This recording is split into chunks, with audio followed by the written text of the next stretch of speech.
Wait, may nakita akong pugad ng ibon. Check natin. Check din natin, baka may ahas. Ayan.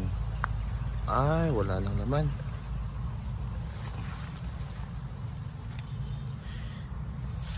Okay. Ayun dahilan.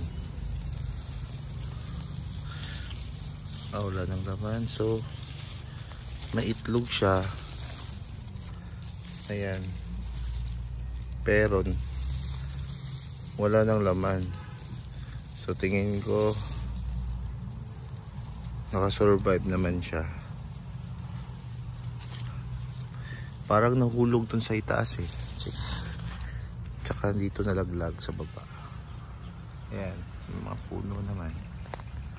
Eto lang naman. May itlog lang. Ito to.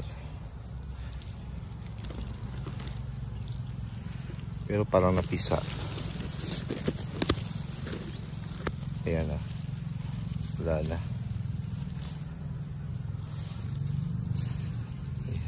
So ibalik lang natin. Baka kailangan nila ulit ito.